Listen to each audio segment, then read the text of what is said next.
Halo M People, dimanapun Anda berada, saat ini kita kedatangan tamu yang sangat istimewa, putra Kawanua yang sudah sukses di pentas nasional, Bapak Irjen Pol Dr. Roni Franky Sompi, MH. Banyak mungkin yang masih belum tahu Pak Jenderal itu, khususnya MP. Pak Jenderal, M People, Manado Post People. Oh, ya gitu. Keren. Manado Post People. Mungkin masih banyak yang ingin mengenal lebih dalam soal Pak Jenderal seperti apa. Ya mungkin Pak Jenderal bisa ceritakan sedikit tentang di Sulawesi Utara itu mungkin dari masa kecil sampai bisa sukses di pentas nasional itu seperti apa. Baik, makasih banyak Pak Philip. Para pemirsa M People yang sangat luar biasa. Pak Philip, makasih banyak kita diberi kesempatan untuk dialog berkaitan dengan latar belakang masa kecil. Kita berasal dari Minahasa Utara, tepatnya di Kelurahan Sukur, Kecamatan Elmadidi, Minahasa Utara. Papa Fam Sompi, Mama Fam Dungus. Jadi memang asli Minahasa Utara.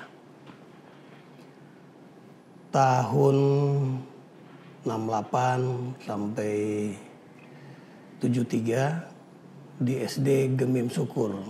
Dulu masih pakai bulu teto tuh dia. Iya. Kong lanjut di SMP Elmadidi. Sampai lulus 76, 77 masuk SMA Elmadidi. Hanya tahun 78 kita pindah ke SMA 7. Dulu SMA 7 itu yang di Rike, SMA Negeri 7. Dulu DP nama SMPP Negeri 29 Manado. Oh iya. Nah, lulus tahun 80. Karena ada diagnostik tes, ada perpanjangan waktu itu. Lulus tahun 80 kita masuk AKABRI. Sampai menjadi perwira Letnan 2 tahun 84. Terakhir kita jabatan di AKABRI bagian kepolisian. Kalau sekarang menjadi Akademi Kepolisian. Akpol ya. Tahun 84 lulus dengan pangkat Letnan 2. Kong bertugas. Memang tidak pernah kita dapat tugas di Sulawesi Utara. Jadi selama menjadi birokrat, khususnya anggota Polri. Berapa tahun itu Pak? 31 tahun di polisi. Sampai pangkat bintang 2, terakhir Kapolda Bali tahun 2015. Sempat jadi Kadif Humas, mungkin Pak Philip juga sempat mengikuti bagaimana kita sering melayani media. Dan tahun 2015 itu kita ditugaskan untuk mengabdi sebagai ASN di Direktur Jenderal Imigrasi di bawah Kementerian Hukum dan HAM. Di sana sampai tahun ini. Jadi kita baru pensiun ini. Tahun 2023? 2023. Tepatnya ya baru saja ketika ada ajakan untuk menjadi politisi. Begitu. Makanya banyak juga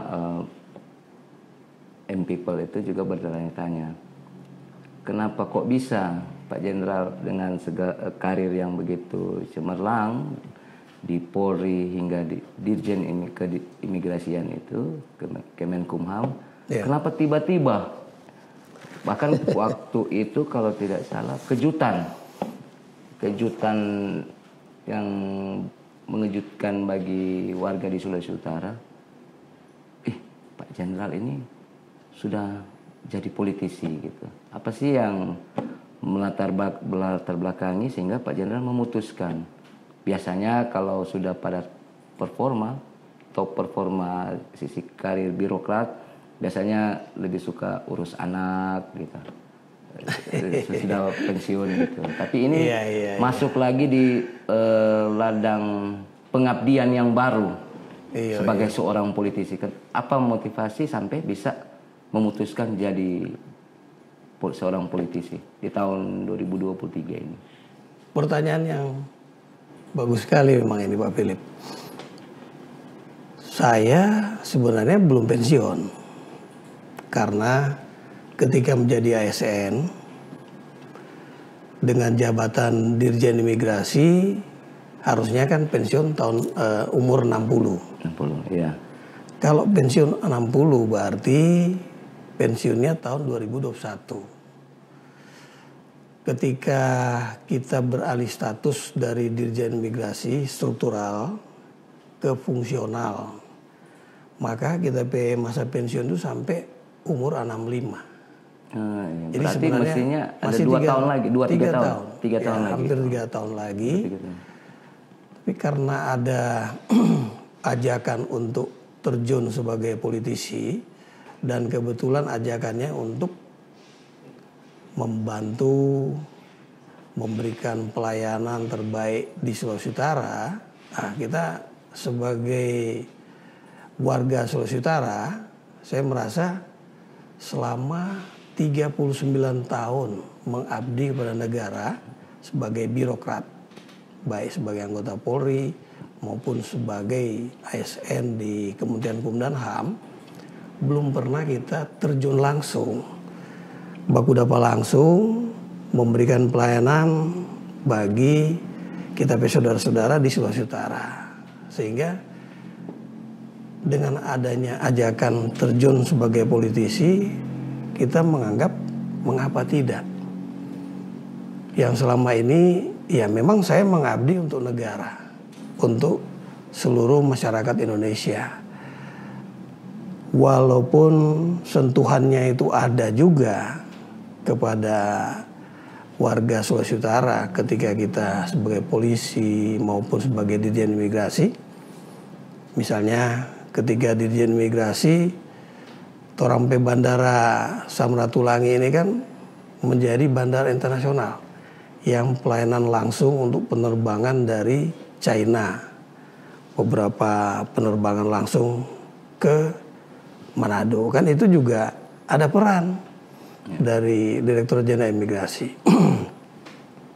Banyak juga ketika kita berusaha, ada warga kita yang antara warga Sangihe Laut maupun Filipina, kan ada yang tidak jelas ya, mereka domisili kebanyakan di Bitung. Ya, tahun 2016 kita coba ajak kawan-kawan dari imigrasi, ayo kita kerjasama dengan Dukcapil di Sulawesi Utara. Ya, orang kasih jelas lah, dorong status yang akhirnya dari Direktur Jenderal Administrasi Hukum Umum yang memberikan status keluarga negara ini kemudian melanjutkan.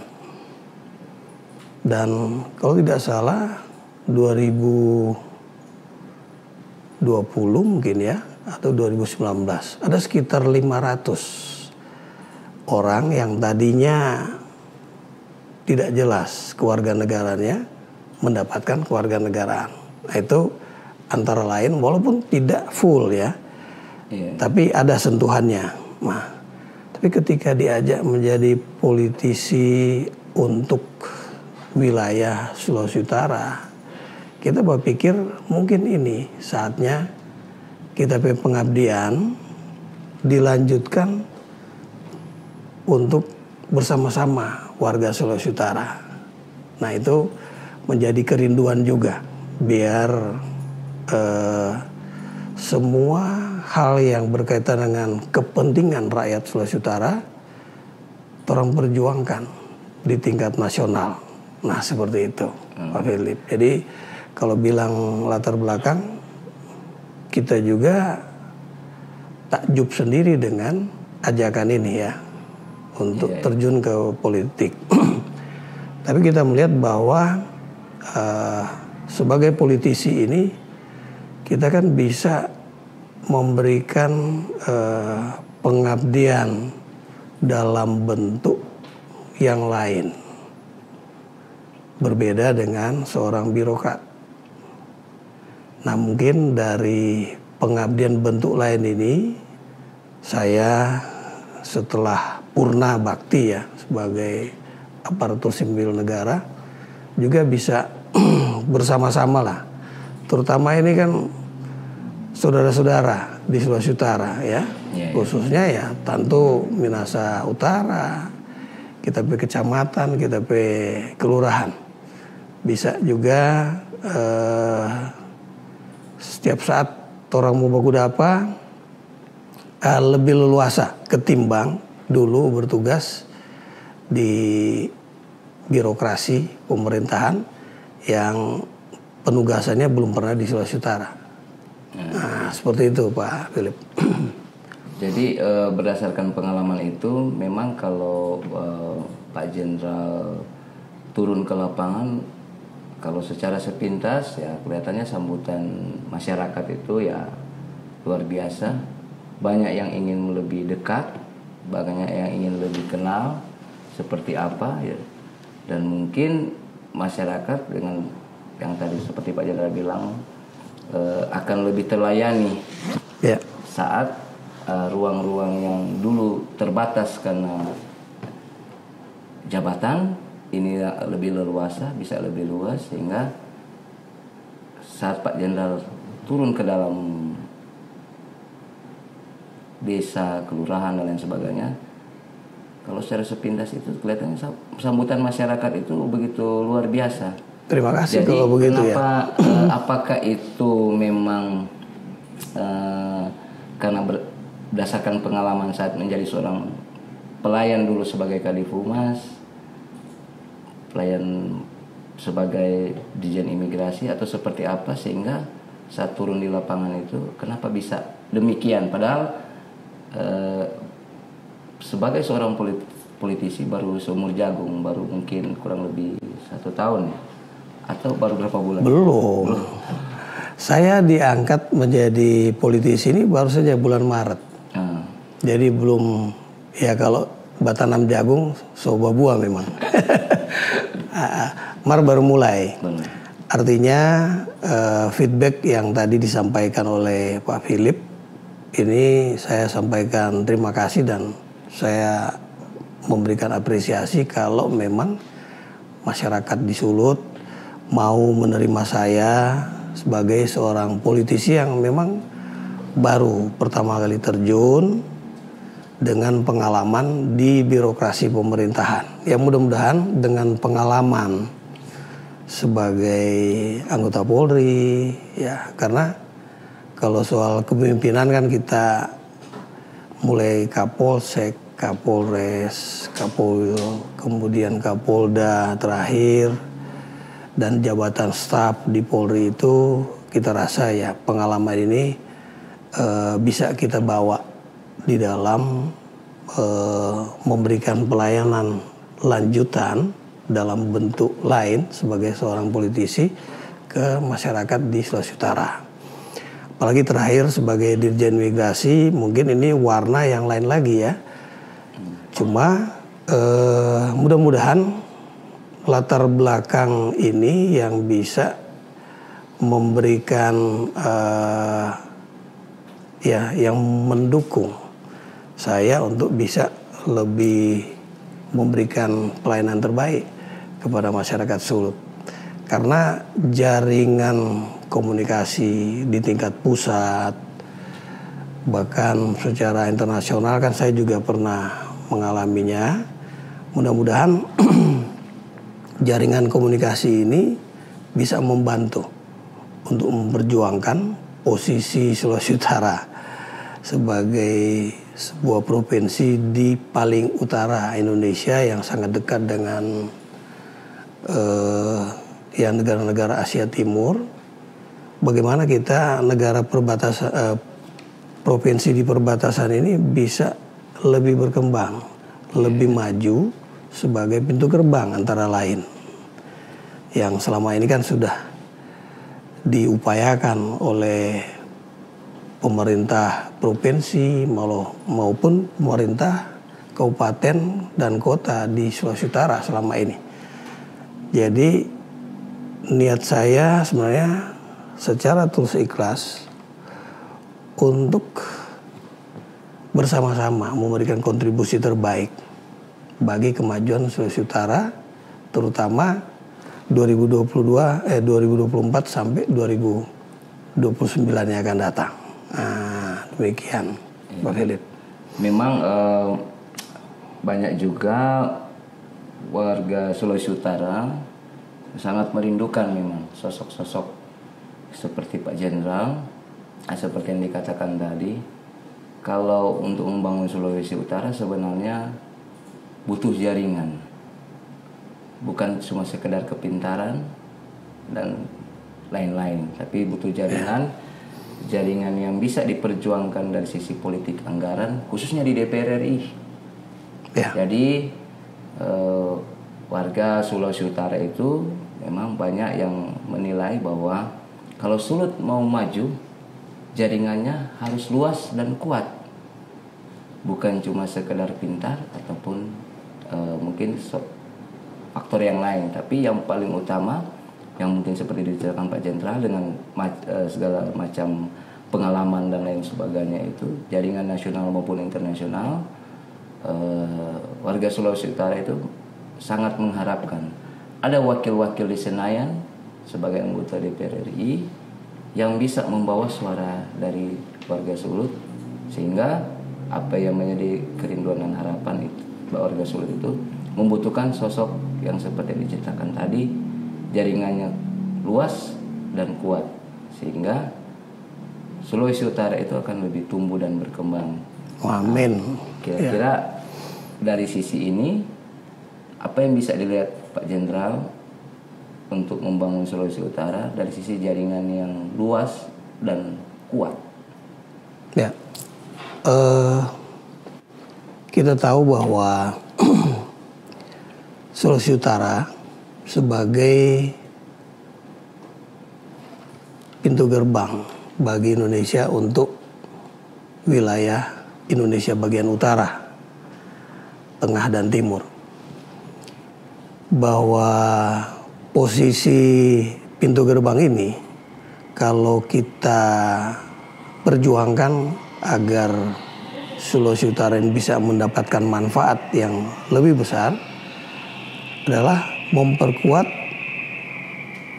Sulawesi Utara ini untuk posisi-posisi transit bagi penerbangan internasional yang masuk ke Indonesia, katakanlah mau ke Jakarta, mau ke Bali, paling tidak Bandara Samratulangi ini menjadi hub airport bagi Indonesia.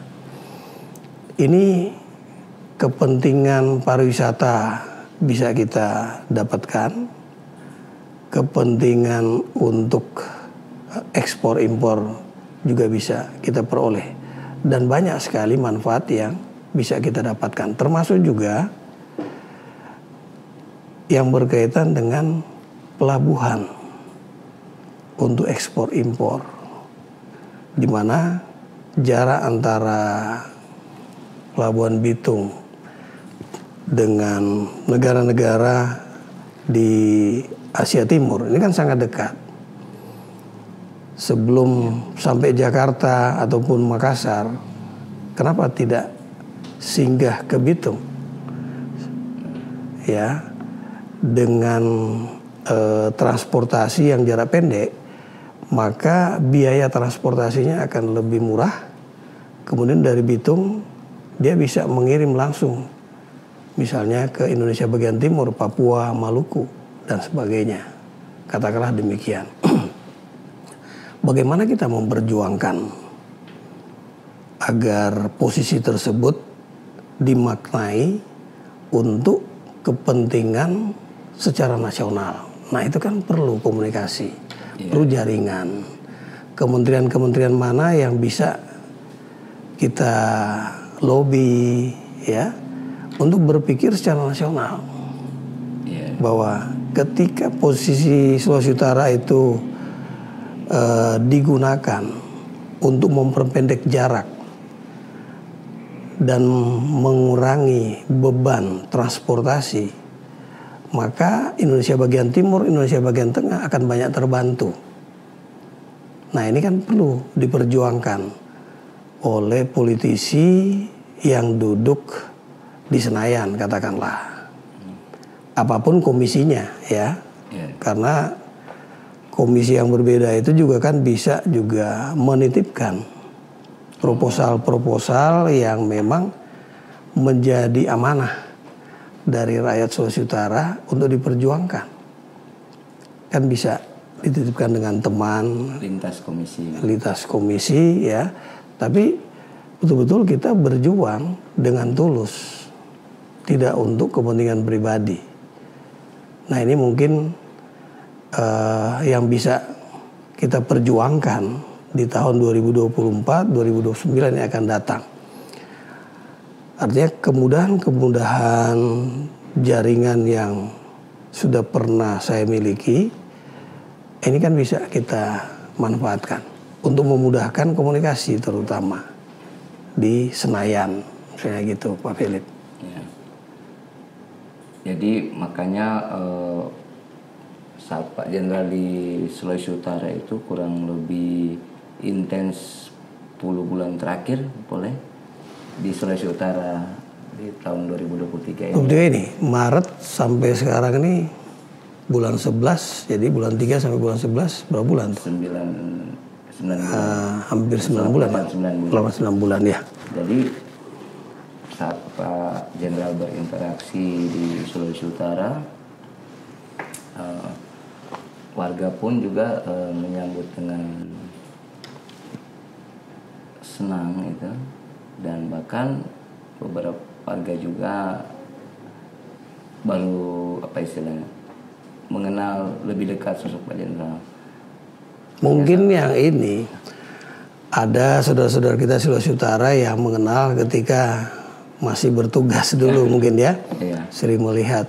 Tapi pada intinya saya sudah keliling 13 kabupaten kota mulai dari bulan April sampai sekarang ini. Walaupun belum semua kecamatan dan kelurahan desa saya sentuh, tapi paling tidak saya sudah melihat gambaran bagaimana Sulawesi Utara, apa hal yang dibutuhkan oleh masyarakat dalam dialog-dialog dengan saudara-saudara kita, baik di Minasaraya, katakanlah, karena Minasaraya ini kan ada 7 kabupaten kota, 3 kota, 4 kabupaten. Kemudian Pulau Mongodoraya ada 4 kabupaten, 1 kota. Kemudian Nusa Utara Raya. Memang Nusa Utara Raya ini saya baru sampai ke Sangihe. Tapi baru Sangihe saja saya bisa menikmati betapa potensi Kepulauan Sangihe di posisi pulau-pulau di utara Indonesia, di Sulawesi Utara, di bagian utara lagi, yang dari segi kelautan maupun potensi yang lain itu memang perlu mendapatkan perhatian, antara lain pariwisata. Ya, karena pariwisata kita dari Bandara Samratulangi ke Bandara Naha di Sangihe, di Kabupaten Sangihe kan cuma nggak sampai 1 jam. Perjalanan udara ini kemudian kalau untuk menikmati wisata baik di Kabupaten Sangihe maupun di pulau-pulau kecil yang ya mungkin lebih bagus pemandangannya, alam lautnya dibandingkan dengan Bunaken katakanlah, ya. Tapi kan perlu dimaksimalkan. Bagaimana kita memaksimalkannya? Ya melalui kerjasama antar kabupaten kota di Sulawesi Utara. Misalnya ketika kita adakan Tomhon International Flower Festival misalnya, atau festival di Pulau Lembe, festival Bunaken, festival di Manado Vista katakanlah. Kan lebih baik kalau orang ajak juga. Jadi kabupaten-kabupaten yang lain kan. Konsorsium festival ya. Ya paling tidak begini, mengajak mereka untuk sama-sama promosinya. Ya, kemudian kita tingkatkan transportasinya. Kalau ke Naha itu kita pakai pesawat wing yang cukup besar dengan penumpang lebih dari 30. Kan bisa kita cari pesawat yang lebih kecil. Kalau hanya memuat orang yang akan menikmati diving, menyelam di laut. Cukup cari pesawat yang 10-12 orang. Sehingga BBM-nya lebih ringan. Tapi kan ini bisa menyediakan transportasi untuk membantu pariwisata dan mendapatkan uang. Kan demikian. Ini bayangannya begini, Pak Philip. Kalau orang mau pergi menyelam di kawasan Pulau Sangihe, orang berangkat pakai pesawat, ini boleh langsung diving hari itu juga. Paling tidak harus istirahat 1 hari. Berarti apa? Ada 1 hari hotel bisa menyerap DP Doi kan? Belum dia jalan-jalan, mau makan. Nah, baru dia menyelam. Katakanlah dia nikmati 3 hari saja. Begitu kelar, tidak bisa dia langsung balik ke Kota Manado naik pesawat. Karena habis menyelam. Dia harus istirahat dulu selama 1 hari. Baru besoknya baru dia berangkat dengan pesawat balik ke Manado. Artinya kalau untuk menyelam diving 3 hari ada 5 hari. Orang stay 1 minggu. Ya, orang bisa ambil DP Doi selama 5 hari untuk penginapan, makan, belum lagi transportasi di sana. Artinya banyak sekali yang bisa kita serap dari dunia pariwisata. Yang sementara ini kan pimpinan provinsi dan kabupaten kota sudah mengembangkannya. Namun tidak bisa kalau cuma pemerintah.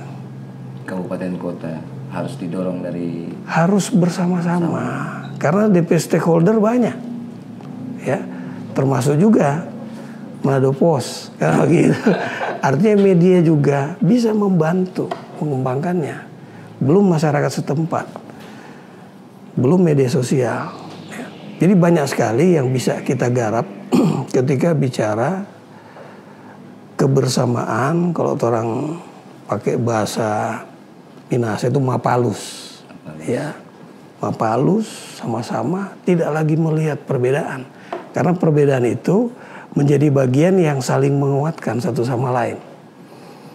Nah itu yang tadi saya maknai tentang jaringan tadi ya, Philip. Jadi jaringan itu jaringan nasional, jaringan juga ke daerah dan sebagainya itu menjadi potensi yang bisa kita manfaatkan untuk membangun Sulawesi Utara menjadi lebih kuat, lebih maju. Ya. Jadi ini cocok mungkin dengan semangat dan cita-cita untuk tahun 2045 bonus demografi. Ya. Untuk khusus kaula muda. Betul. Kira-kira apa sih yang bisa disampaikan kepada kaula muda menyambut bonus demografi terkait dengan konsep tadi yang sisi pariwisata, mungkin UMKM dan lain-lain kira-kira untuk Indonesia Emas 2045 ini maksudnya ya. 2045, oh ya baik.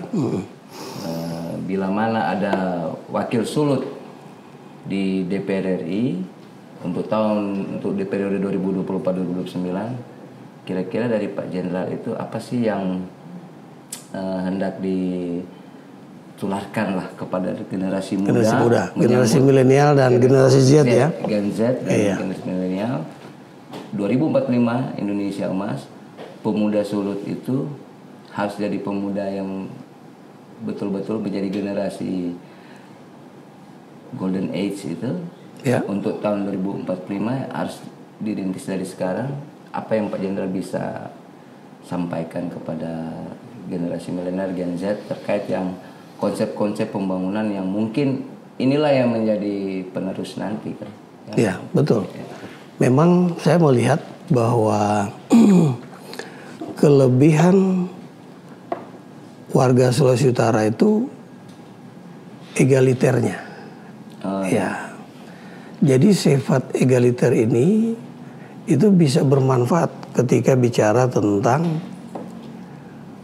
wirausaha, promosi-promosi dan sebagainya. Nah, potensi ini perlu digali, perlu dikembangkan dan sebagainya. Namun demikian, generasi muda ini kan tidak semua yang bisa jadi wirausaha atau berwira swasta, mendirikan UMKM. Ada juga yang dia senang terjun sebagai pegawai, sebagai birokrat.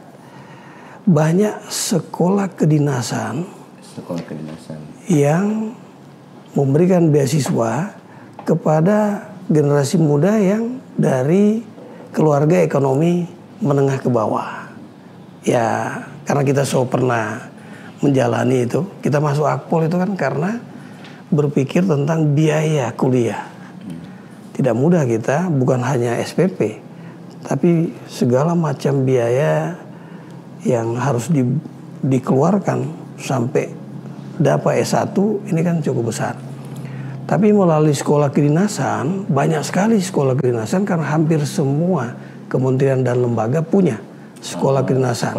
Ya, sehingga dia bisa jadi polisi, bisa jadi tentara, bisa jadi lurah, gitu. Bisa kerja sebagai pegawai di Kementerian Keuangan, ada STAN, Kementerian Perhubungan, IPDN, banyak sekali sekolah kedinasan yang bisa dijadikan sarana ketika generasi muda ini ingin mengisi masa Golden Age menuju Indonesia emas. Artinya pemerintah juga harus membantu mereka karena untuk sekolah kedinasan ada standar seleksinya, sehingga bagaimana kita menyiapkan mereka dalam bimbingan-bimbingan, katakanlah di sekolah masing-masing bisa ada bimbingan dari Kepala Dinas Dikbud untuk menyiapkan mereka dengan materi-materi yang kemungkinan polanya itu bisa dipelajari, termasuk juga kalau pola seleksi, termasuk juga sekolah kedinasan yang ada ini pendidikan semi militer, itu kan perlu persiapan fisik. Kalau tidak disiapkan, ya susah dorang nanti bersaing dengan ya generasi mereka yang sama, tapi dari provinsi lain yang sudah lebih menyiapkan diri. Seperti itu. Ini bicara tentang sumber daya manusia. Artinya banyak peluang yang bisa torang gelorakan kepada mereka dengan memberikan bimbingan, juga memberikan keteladanan. Nah, banyak warga Sulawesi Utara yang sudah berhasil baik di tingkat nasional, di tingkat daerah maupun di internasional.